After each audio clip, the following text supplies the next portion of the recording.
साथीहरू नमस्कार, मेरो नाम सौगात पोखरेल हो र तपाईँहरू अहिले होटल एन्ड टुरिज्म च्यानल हेर्दै हुनुहुन्छ।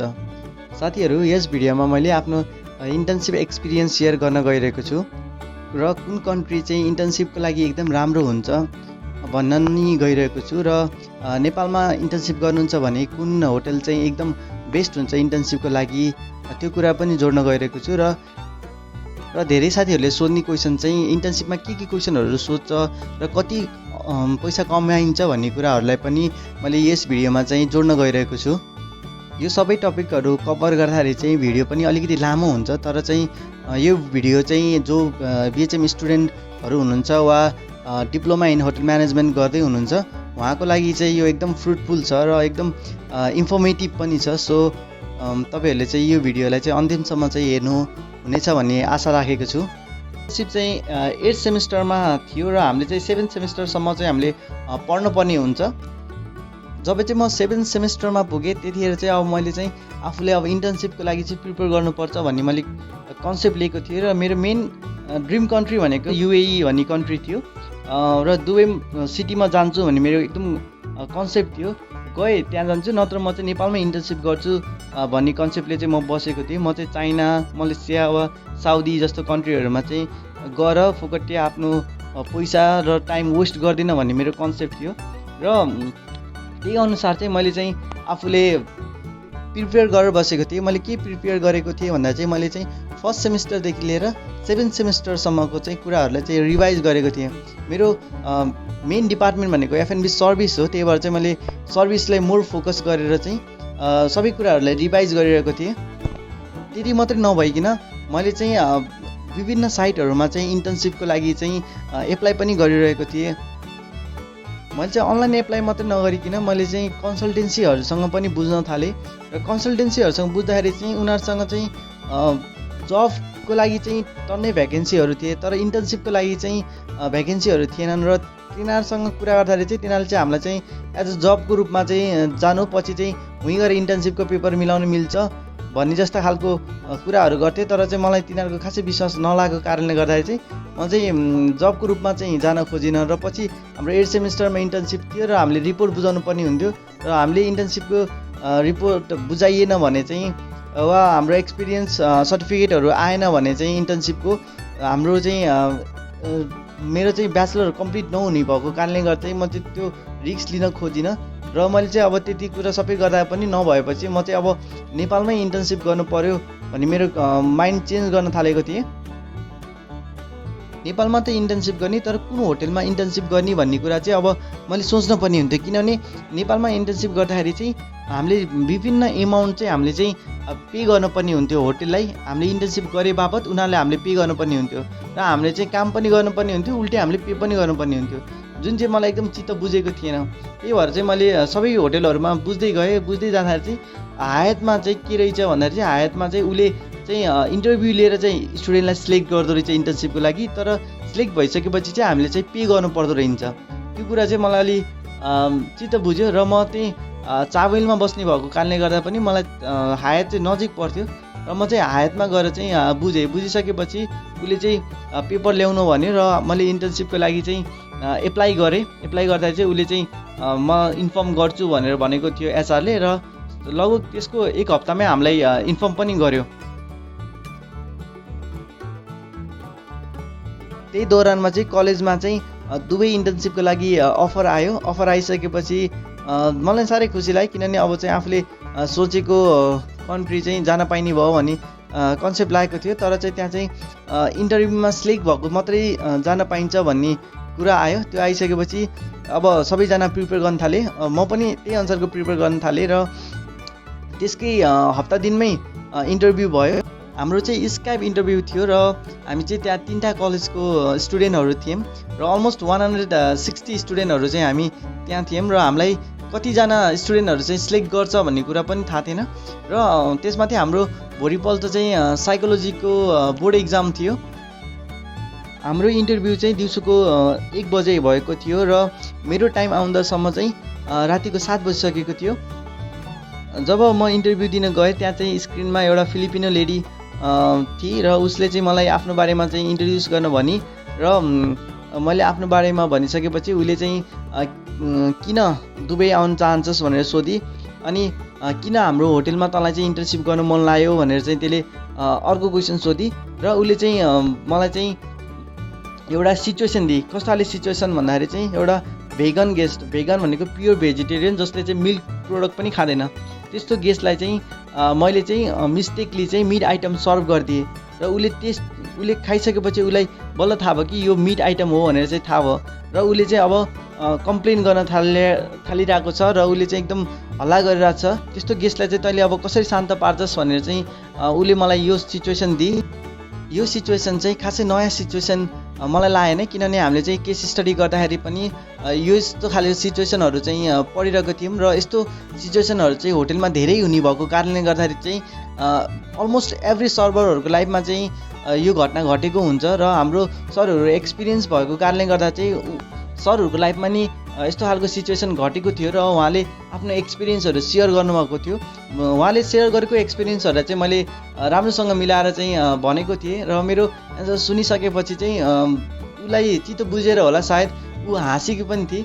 र मलाई यस्तै अर्को खालको क्वेसनहरू पनि उसले मलाई सोधी। र यस्तो सिचुएसन क्वेसन सोधिसकेपछि उसले चाहिँ मेरो चाहिँ हबिजको बारेमा सोध्न थाली। उसले क्वेसन सोधिसकेपछि चाहिँ मैले चाहिँ मेरो हबिजको बारेमा भने, जस्तो मलाई फुटबल खेल्न मन लाग्छ र मलाई नोभलहरू पनि पढ्न मन लाग्छ भनेर भने। त्यति भनिसकेपछि उसले चाहिँ नोभल भन्ने टपिकलाई लिएर चाहिँ क्वेसन सोध्न थाली। जस्तो कुन खाले नोभल तँलाई पढ्न मन लाग्छ, नोभल पढिसकेपछि तँलाई के हुन्छ, नोभलमा चाहिँ तँले कस्तो खाले नलेज लिन सक्छस् भनेर चाहिँ यस्तो खालको क्वेसनहरू सोधी। र उसले चाहिँ 45 मिनट मेरो इन्टरभ्यू लिई। र त्यो इन्टरभ्यूमा चाहिँ उसले नोटिस गरेको कुरा भनेको चाहिँ मेरो फेसमा चाहिँ स्माइल रहेछ। त्यो कुरा चाहिँ उसलाई एकदम मन परेर छ। र उसले चाहिँ इन्टरभ्यू सक्नुभन्दा अगाडि चाहिँ मलाई मेरो फोटो देखाएर चाहिँ यो तँ हो भनेर सोधी। र मैले चाहिँ हाँस्दै म हो भनेर सोधेँ। र उसले चाहिँ के भन्यो भन्दाखेरि चाहिँ तपाईँलाई कति पातलो रहेछस् र अहिले तँ मोटा आएछस् भनेर। अनि उसले चाहिँ सी यु सुन भनेर चाहिँ मेरो इन्टरभ्यू चाहिँ सक्यो। इन्टरभ्यू दिइसकेपछि चाहिँ मलाई कता डर पनि लागिरहेको थियो, कता खुसी पनि लागिरहेको थियो। डर चाहिँ के भयो होला जस्तो लागिरहेको थियो भने खुसी चाहिँ अब उसले मलाई मेरै फोटो देखाएर तँ हो कि होइन भनेर मलाई कन्फर्म गरिरहेकी थिएँ। र दोस्रो भनेको उसले सी यु सुन भनेर चाहिँ मलाई बिदाई गरेको थिएँ। त्यही भएर चाहिँ मलाई कता आशा लागिरहेको थियो कि म सिलेक्ट भएँ भन्ने चाहिँ आशा लागिरहेको थियो। र त्यसको भोलिपल्टै रिजल्ट आयो र म सिलेक्ट पनि भएको थिएँ। र हाम्रो चाहिँ सेकेन्ड इन्टरभ्यू हुन्छ भन्ने चाहिँ कुरा आयो। र त्यसको हप्ता दिनमै हाम्रो सेकेन्ड इन्टरभ्यू पनि भयो। र सेकेन्ड इन्टरभ्यूमा पनि हामीलाई चाहिँ सिचुएसन सबैले सिचुएसन क्वेसनहरू सोध्यो र मलाई पनि सिचुएसन क्वेसनहरू सोध्यो। र मेरो इन्टरभ्यू अलमोस्ट 8 मिनटको भएको थियो सेकेन्ड इन्टरभ्यू चाहिँ। र उसमा चाहिँ सामान्य सिचुएसन क्वेसनहरू सोध्यो। र मलाई चाहिँ म खुसी भएको स्माइल मेरो फेसमा स्माइल देखेपछि त किन ह्याप्पी छस् भनेर मलाई सोधेको थियो। र मैले उसलाई के भनेको थिएँ भने चाहिँ म यो दिनको लागि चाहिँ म आफू प्रिपेयर भएर बसेको थिएँ र आज यो दिन आयो, त्यही भएर चाहिँ म खुसी छु र मेरो बिहानदेखि नै सबै कुराहरू राम्रो भइरहेको छ, त्यही भएर चाहिँ म खुसी छु भनेर चाहिँ मैले उसलाई यो जवाफ दिएको थिएँ। त्यति सबै सकिसकेपछि उसले लास्टमा पनि तँ कहिले हाम्रो होटेलमा जोइन हुन्छस् भनेर चाहिँ मलाई सोधेको थियो। र त्यति क्वेसन सोधिसकेपछि म एकदम खुसी भएको थिएँ, किनभने अब म सिलेक्ट भएँ भन्ने चाहिँ मैले त्यतिखेर नै थाहा पाइसकेको थिएँ। किनभने मलाई जानुभन्दै उसले यो क्वेसन सोधेको थियो र मैले चाहिँ उसलाई सायद चाँडै नै म त्यो होटेलमा चाहिँ जोइन हुन्छु होला भनेर चाहिँ मैले भनेको थिएँ।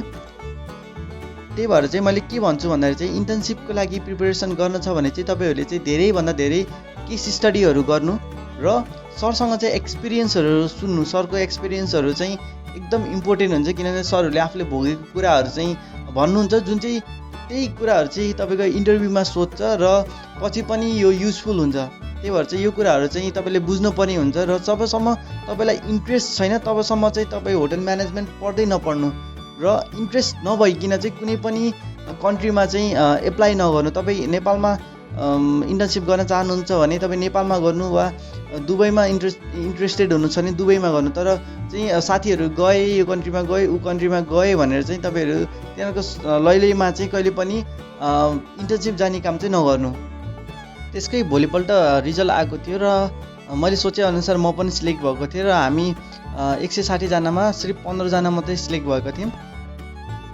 सिलेक्ट भइसकेपछि हामीले गर्नुपर्ने भनेको चाहिँ मेडिकल टेस्ट हो र मेडिकल टेस्टमा चाहिँ फेल भयो भने फेरि त्यहाँ पनि जान पाइँदैन। त्यही भएर चाहिँ मेडिकल टेस्ट क्लियर हुनुपर्छ। र अर्को भनेको एनओसी जसलाई नो अब्जेक्सन सर्टिफिकेट भन्छ, त्यो पनि हामीले गराउनु पर्ने हुन्छ। हामीले चाहिँ हाम्रो इन्टर्नसिपको लागि चाहिँ अलमोस्ट 1,65,000 चाहिँ हामीले पे गरेको थियौँ र त्यसमा चाहिँ 5,000 चाहिँ एक्स्ट्रा हामीले त्यो मेडिकल चेकअपको लागि हामीले खर्च्न परेको थियो। हामीले एकदम हेर्नुपर्ने कुरा चाहिँ हाम्रो कन्ट्र्याक्ट पेपर रहेछ, जुन चाहिँ होटेलले पठाएको कन्ट्र्याक्ट पेपर हुन्छ, मेन पावरको थ्रुबाट हामीलाई दिन्छ। त्यो पेपर चाहिँ हामीले एकदम मजाले पढ्नुपर्ने हुन्छ र त्यहाँ चाहिँ के कुराहरू मेन्सन गरेछ, त्यहाँ चाहिँ तपाईँको स्यालेरीदेखि लिएर सबै कुराहरू चाहिँ मेन्सन गरेको हुन्छ र त्यही अनुसारको मात्रै हामीले फेसिलिटिज पाइन्छ।